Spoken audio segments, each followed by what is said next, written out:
Alright, battery is fully charged. Had it running yesterday to put on the exhaust.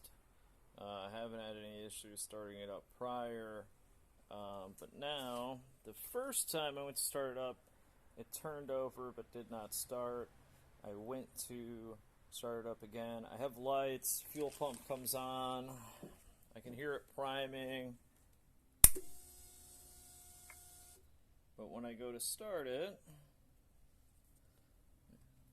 pull the clutch in, hit the starter.